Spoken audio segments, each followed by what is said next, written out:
Hello hello hello everyone, welcome to our channel let's practice together. तो आज का जो क्वेश्चन उठा करके लाए हैं हम लोग जॉबाथन कॉन्टेस्ट वाले प्रॉब्लम से लेकर के आए हैं। तो हमने सॉल्व किया है तीनों के तीनों क्वेश्चन को। तो हम लोग डिस्कस करेंगे तीनों क्वेश्चंस वन बाय वन। पहले देखते हैं आज का पहला question which is minimize the purchase.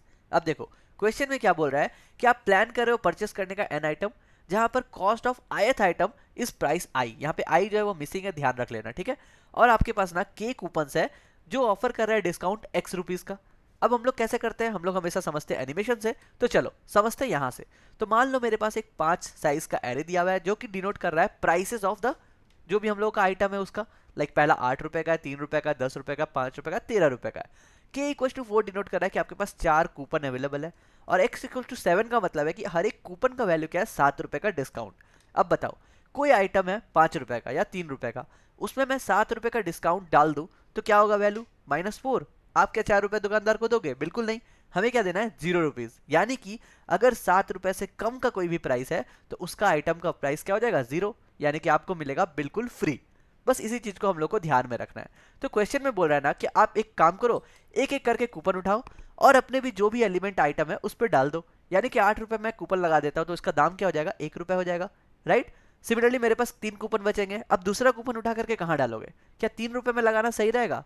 अगर मेरे पास कोई दूसरा प्राइस आइटम है जिसका वैल्यू 3 से ज्यादा है तो हम लोग के लिए क्या होगा, उस पे लगा देने से क्या होगा, मिनिमम प्राइस हमें पे करना पड़ेगा। तो मैं खोजूंगा 3 से ग्रेटर एलिमेंट, यानी कि 10 मिल रहा है मुझे, 10 में लगा दो कूपन। क्या होगा प्राइस, 3 रुपए का हो जाएगा। बहुत बढ़िया। मैं आपको क्वेश्चन एक्सप्लेन कर रहा हूँ, ठीक है। हम लोग कैसे बनाएंगे वो अप्रोच अभी डिस्कस नहीं कर रहे हैं। फिर हम लोग क्या करेंगे, नेक्स्ट आइटम 5 रुपए में। तो क्या 5 से ग्रेटर अवेलेबल है हमारे पास? बिल्कुल है, 13 है ना। 13 पे लगा दो कूपन। जैसे ही 13 पे कूपन लगाएंगे क्या बचेगा, 6 रुपीज। अब देखो, अब मेरे पास बचा है लास्ट कूपन, कहाँ लगाना है इसको। अगर मैं 1 में लगाऊंगा तो क्या होगा, मेरा प्राइस मिनिमम नहीं होगा क्योंकि 1 से ग्रेटर एलिमेंट अभी भी अवेलेबल है। तो मुझे दिख रहा है 6 रुपए, यानी कि जिसमें मैंने ऑलरेडी डिस्काउंट लगा लिया था उसी आइटम को हम लोग दोबारा चूज करेंगे फिर से कूपन लगाने के लिए। यानी कि हम लोग को क्वेश्चन में दिया गया है कि एक आइटम पर आप जितने चाहो उतने कूपन्स लगा सकते हो, ठीक है। तो हम लोग इसको फिर से कूपन लगाएंगे तो उसका वैल्यू क्या आएगा, 0। तो अब देखो टोटल प्राइस आ गया 12 रुपीज। तो यही है क्वेश्चन, ये जो प्राइस है ना, टोटल प्राइस, इसको आपको मिनिमाइज करना है। तो कैसे करेंगे? तो सबसे पहला दिमाग में हमारा अप्रोच क्या आना चाहिए कि जो भी हमें एरे दिया गया है प्राइस का, उसको हम लोग भैया कर लेंगे सॉर्ट। अब जैसे ही आप सॉर्ट करोगे तो देखो इसमें क्या प्रॉब्लम आएगा। हम लोग क्या करेंगे, स्टार्टिंग पॉइंटर से लगाएंगे और जब तक मेरा कूपन है तब तक हम लोग लगाते जाएंगे। यहाँ पे टोटल 4 कूपन है तो पहले कूपन को पहले वाले इंडेक्स पे लगा दो। क्या बचा, 6। हम लोग क्या करेंगे, पॉइंटर को भी आगे बढ़ाएंगे क्योंकि 6 से अवेलेबल ग्रेटर है ना 10। हम लोग 10 पे कूपन लगाएंगे, क्या बचेगा, 3। फिर हम लोग 8 पे कूपन लगाएंगे, क्या बचेगा, 1। लेकिन क्या इसके बाद लास्ट कूपन पॉसिबल है 5 में लगाना? नहीं पॉसिबल है। क्यों? क्योंकि 5 से ग्रेटर हमारे पास 6 ऑलरेडी अवेलेबल है जो कि स्टार्टिंग इंडेक्स में हमने छोड़ दिया है। तो अगर हम लोग सिर्फ सॉर्ट करके ये क्वेश्चन बनाने की कोशिश करते हैं ना तो यहां पर आ जाएगा प्रॉब्लम। क्योंकि अब क्या करेगा, वो 5 को 0 करेगा और आपका आंसर आ जाएगा 13, ना कि 12, जो कि आपका है गलत आंसर, ठीक है। तो इसको हम लोग कैसे हैंडल करेंगे, हमें क्या पता है, हमें चाहिए सॉर्टेड वे में, ताकि हम लोग के जो मैक्सिमम नंबर एलिमेंट है ना, मैक्सिमम प्राइस जो है वो हमें स्टार्टिंग में मिल जाए। तो यहां पर जो कंसेप्ट आता है, यहाँ पे जो डेटा स्ट्रक्चर हम लोग यूज करेंगे, that will be nothing but the priority queue. क्योंकि हम लोग को पता है प्रायोरिटी क्यू में जैसे ही हम लोग एलिमेंट इंसर्ट करेंगे वो अपने आप सॉर्टेड वे में आएगा। अब देखो प्रायोरिटी क्यू में बनाने का फायदा क्या होगा, हम लोग क्या करेंगे, प्रायोरिटी क्यू के टॉप से उठाएंगे एलिमेंट को और उसमें कूपन लगा देंगे। यानी कि टॉप से हम लोगों ने एलिमेंट उठाया, उस पर लगाया कूपन और हम लोग उसको वापस अपने प्रायोरिटी क्यू में इंसर्ट करेंगे। अब जैसे ही 6 को वापस प्रायोरिटी क्यू में डालेंगे वो तो अपने आप को सॉर्ट कर लेगा ना, क्योंकि मैंने क्या बोला, प्रायोरिटी क्यू हमेशा सॉर्टेड वे में रखता है बाय डिफॉल्ट।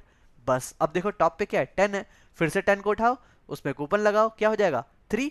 वापस 3 को जब मैं पुश करूंगा वो अपने आप सॉर्टेड हो जाएगा, ठीक है। नेक्स्ट आएगा 8, 8 पे लगाएंगे कूपन, क्या हो जाएगा, 1। 1 लाने के बाद उसको वापस से पुश करो। और अब ध्यान दो, अब हमारे प्रायोरिटी क्यू में क्या है, 5 नहीं 6 आ रहा है। यही तो हमें चाहिए था, जो कि सॉर्टेड वाले में पॉसिबल नहीं था। लेकिन प्रायोरिटी क्यू क्या कर रहा है, अपने आप में सॉर्ट कर लेता है। तो बस हमारा काम हो गया। अब 6 में लास्ट कूपन लगा दो, क्या होगा, 0, क्योंकि -1 तो हम लोग देंगे नहीं। तो हम लोग 0 भी जाकर के इंसर्ट हो जाएगा प्रायोरिटी क्यू में। और उसके बाद जो भी वैल्यू आ रहा है उसको आप सम करके दे दो, आपका आ गया आंसर 12। तो समझ गए प्रायोरिटी क्यू लेने का फायदा क्या हुआ यहाँ पर। बस अब ये इतना सिंपल सा क्वेश्चन है, आप इसको आराम से कोड में लिख सकते हो प्रायोरिटी क्यू का। तो चलो हम लोग इसको लिख करके भी दिखा देते हैं। और हाँ, आज का जो तीनों क्वेश्चन था तीनों हमने सॉल्व किया है। हम लोग एक एक करके सारे वीडियो में डिस्कस करने वाले हैं।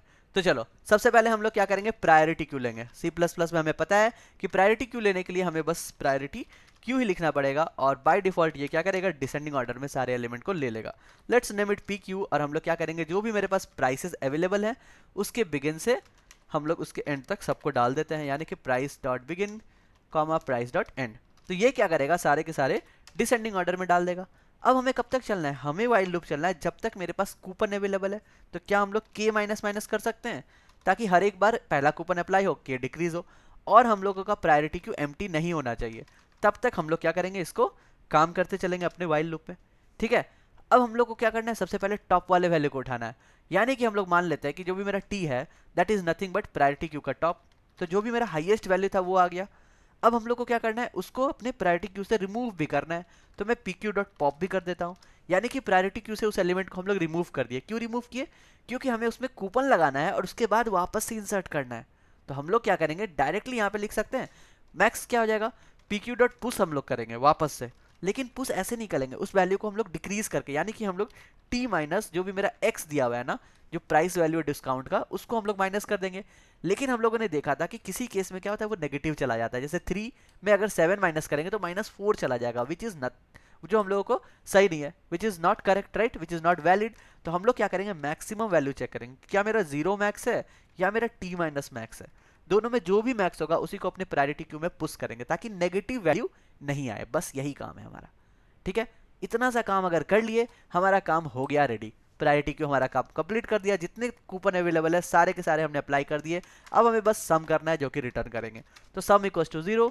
हम लोग वाइल ले लेते हैं जब तक मेरा प्रायोरिटी क्यू नॉट एम्प्टी है। ठीक है, priority queue is not empty, और हम लोग क्या करेंगे, प्रायोरिटी क्यू के सारे वैल्यू को एक एक करके पुश करते चलेंगे, यानी कि some will be nothing but P Q का टॉप, और हम लोग क्या करेंगे, पी क्यू को पॉप करते हुए चलेंगे। इस बार हमें इंसर्ट करने की कोई ज़रूरत नहीं है, यहाँ पे रिटर्न कर दो सीधा के सीधा सम, और बस हमारा हो गया सिंपल सा कोड।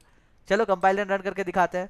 तो बस यही था आज का सिंपल सा पहला वाला क्वेश्चन का सॉल्यूशन। आई होप आपको समझ में आया होगा। देखो हमारा आंसर 12 है, and let's submit the code. तो हम लोग देख सकते हैं कि सारे के सारे टेस्ट के हम लोग पास कर लेंगे।